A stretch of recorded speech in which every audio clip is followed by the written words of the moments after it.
Hey everyone, welcome back to the channel. बात करेंगे Dalit in India and aboriginal people in Australia because we have started chapter number 16 MEG 15 MEG 15 that name is comparative literature theory and practice, जिसके हमने 15 chapter complete कर लिए हैं out of 25। Now we are on chapter number 16।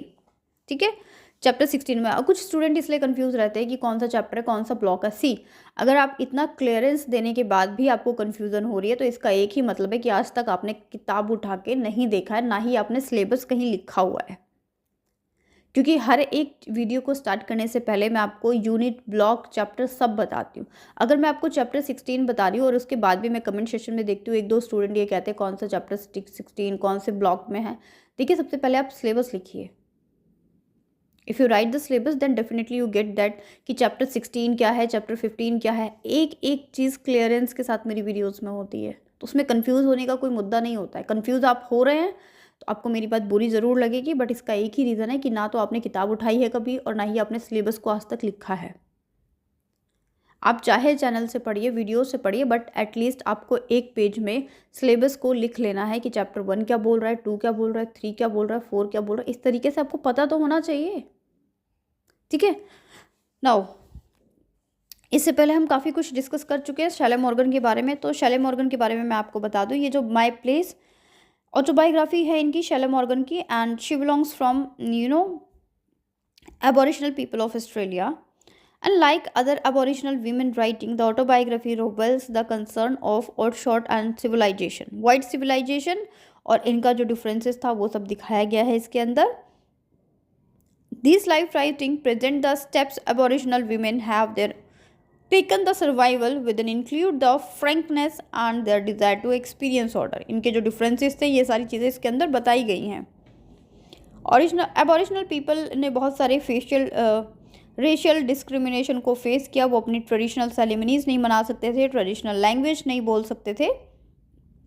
ये सब हम discuss कर चुके हैं। और 19th सेंचुरी में क्या हुआ था कि रिकॉग्नाइज किया गया कि वर्ल्ड का मोस्ट एंशियंट कल्चर कौन सा है, एबोरिजिनल पीपल जो थे उनका कल्चर है। इनकी रॉक आर्ट और पेंटिंग ये बहुत ज़्यादा फेमस थी। Now this is not our topic but it is important for your answer. आपको इस तरीके से इंट्रोडक्शन करना है, इस तरीके से शुरुआत करनी है, इसीलिए मैंने इसको स्टार्टिंग से इस वीडियो को शुरू किया है।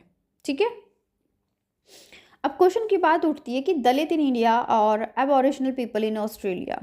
क्वेश्चन अगर ये आए तो भी आपको स्टार्ट वहीं से करना है जहाँ से मैंने इस वीडियो में किया है। ठीक है, सो दलित और untouchable in India like the Aboriginal in Australia faced, क्या क्या फेस किया, hardship, racial discrimination, exploitation. A number of step have taken and the flows and called Harijans. India में इनको हरिजन्स बोला गया, जैसे गोड के people. The caste system has band in country, caste system is still practised, but फिलहाल भी ये प्रैक्टिस में है। मैं इसका आपको एक कहते हैं लाइव एग्जांपल दिखा सकती हूँ कि आज भी जो शादी होती है इंडिया में बेसिकली यही देखा जाता है कि कास्ट क्या है। If it is arrange marriage then definitely सबसे पहले ये देखा जाता है कास्ट क्या है। कोई कैपेबल है नहीं है, कोई किसी की पर्सनालिटी है नहीं है, कोई झुन्नू है, लेकिन यहाँ बिल्कुल भी इस चीज़ को हो सकता है लेकिन जहाँ पे भी अरेंज मैरिज का कंसेप्ट होता है वहाँ सबसे पहले कास्ट को इम्पोर्टेंस दी जाती है। और ये आज भी इंडिया में लाइव है। आपने अपने घर में ही देखा होगा, आपके पेरेंट्स की शादी अरेंज मैरिज हुई होगी, है ना। आपके बड़े भाई बहन होंगे, उनकी शादी अरेंज मैरिज हुई होगी। अब तो फिर भी अरेंज मैरिज में भी थोड़ा सा चेंज आया है कि ठीक है अरेंज मैरिज है, पेरेंट्स ने मिलवा दिया है, लेकिन अब बच्चे आपस में डिसाइड करेंगे, मतलब कि लड़का लड़की वो बच्चे तो नहीं है कि उनको एक दूसरे से शादी करनी है नहीं करनी है। ये आज की जनरेशन में थोड़ा सा कंफर्टेबल हो गया कि ठीक है 4-5 लड़कों से मिल लो, बीइंग अ गर्ल अगर मेरे लिए है तो 4-5 लड़कों से मिल लो, फिर तुम्हें जिसके साथ अच्छा लगे तुम उससे शादी कर लो। बट पहले तो ये भी नहीं था। पहले तो क्या होता था, पेरेंट्स ने शादी फिक्स कर ली, then you have to do. ऐसा लगता था शादी ना हो गया कोई टी शर्ट खरीद के लाना है मार्केट से कि पेरेंट्स खरीद के ले आए तो आपको पहनना ही है। There is no option, no choice. तो इसीलिए ये जो कास्टिसिज्म है इसको ख़त्म करने की बात की जाती है, हमारा कॉन्स्टिट्यूशन भी बोलता है, लेकिन अभी भी चीज़ें अलाइव हैं और ख़त्म नहीं हुई हैं। The Dalit women in India and the Aboriginal women in Australia wrote autobiographies.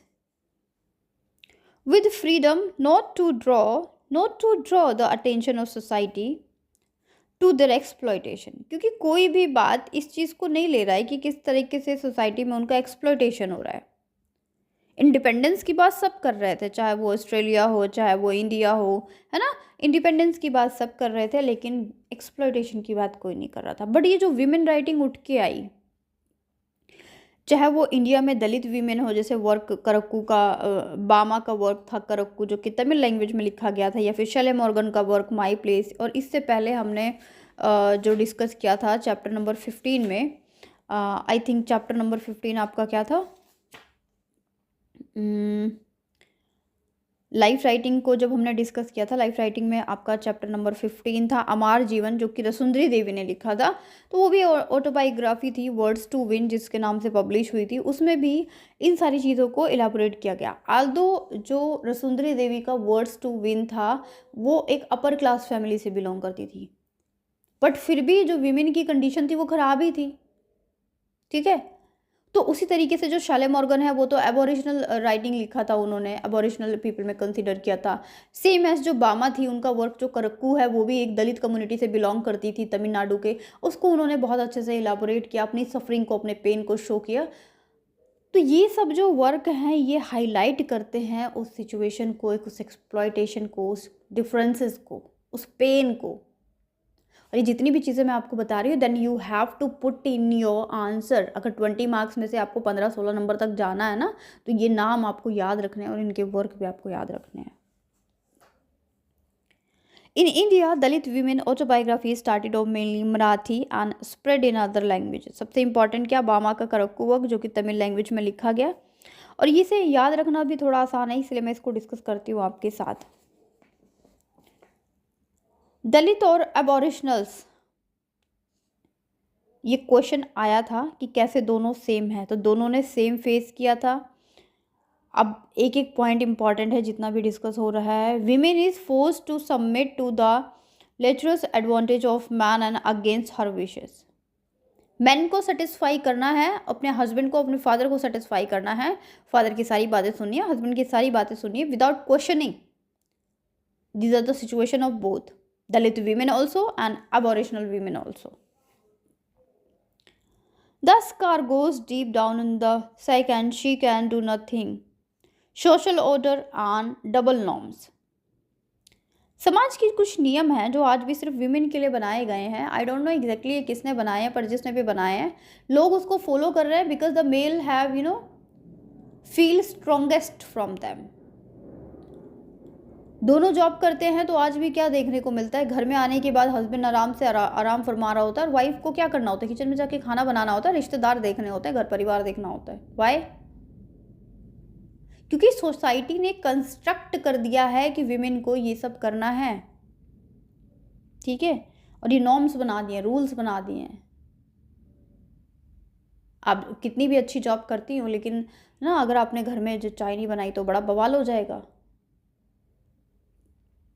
मैं ये नहीं कह रही कि सबके घरों में फ़िलहाल ऐसे ही चल रहा है जो वर्किंग है, बट अगर नहीं चल रहा है तो सिर्फ 10% घरों में नहीं चल रहा है।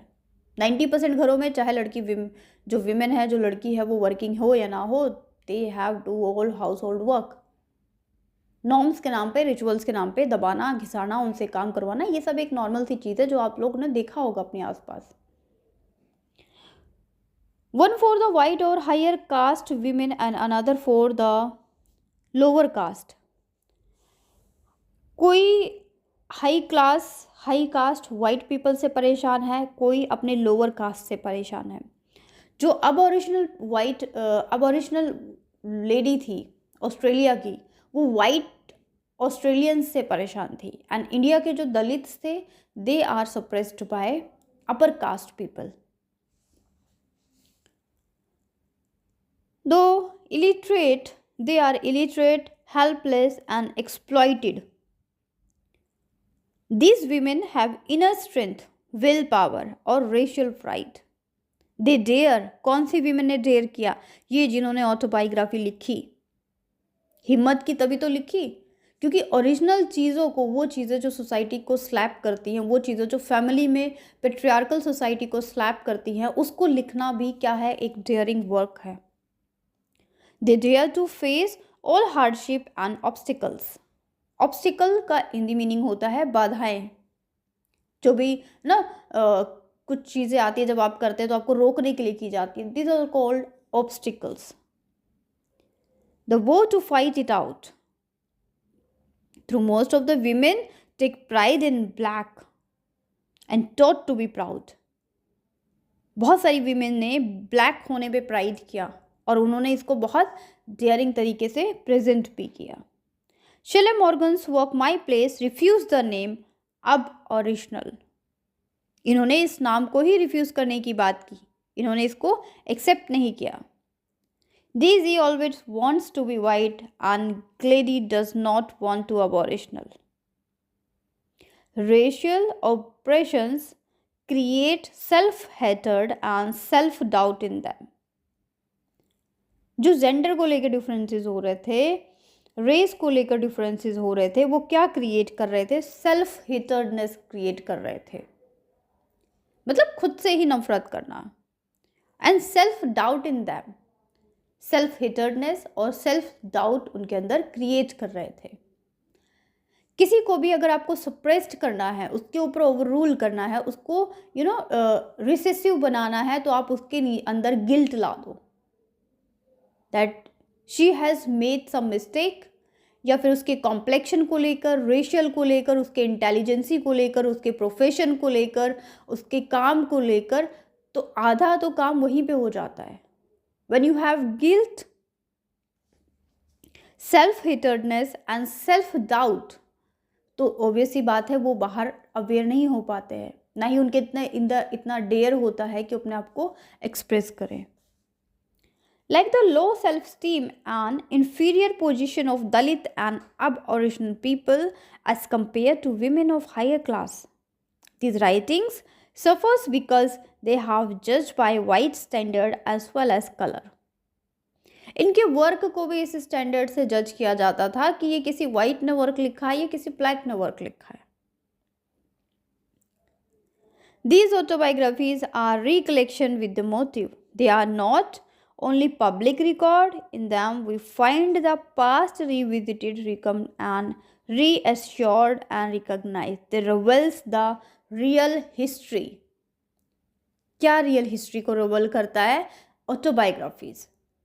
बिकॉज अभी इतना जितना भी हमने पढ़ा है तो उससे मुझे भी अबॉरिजिनल पीपल के बारे में पता चला, अबॉरिजिनल विमेन राइटर्स के बारे में पता चला, और आपको भी पता चला। When we have done रसुंदरी Devi, Amar जीवन एंड वर्ड्स टू विन, तो वहाँ हमें इंडिया में जो अपर क्लास की पीपल थी, क्योंकि जो रसुंदरी देवी थी she belongs from zamindar family, right, but still the situation of Rassundari Devi as similar as Sally Morgan. अब Sally Morgan and as similar as Bama, जिन्होंने करक्कू वर्क लिखा था। तो आप देख रहे हैं विमेन चाहे अपर क्लास फैमिली से थी, चाहे अबॉरिजिनल ऑस्ट्रेलियन की थी, या फिर इंडिया में ही लोअर शेड्यूल कास्ट पीपल, मतलब करक्कू जो लिखा गया, बामा जो थी, इन सब की ऑटोबायोग्राफीज़ में एक चीज़ कॉमन नज़र आती है that they exploited by others. Racial difference, casteism, helplessness, ये सब चीज़ें नज़र आती हैं। And these ladies are daring, they dare to write their autobiography in their own land, in their own perspective, और इनको पढ़ने के बाद एक क्लियर पिक्चर आउट होता है कि किस तरीके की सिचुएशन थी, और ये सारे examples you can coat in that particular answer. आप रसुंदरी देवी का जब आंसर कंप्लीट करेंगे तो उसमें भी शेले मॉर्गन का एग्जाम्पल लिख सकते हैं, और ये आपको याद भी रहेगा। उसमें भी आप बामा के करक्कू का एग्जाम्पल लिख सकते हैं। सेम एज जब आप इनको शेले मॉर्गन का वर्क इलेबोरेट करेंगे, then also you have to give reference of Rassundari Devi, Amar Jiban. So ये कवर हो चुका है हमारा जो कंपैरिजन था किसका, दलित एंड अबॉरिजिनल वीमेन राइटर्स का।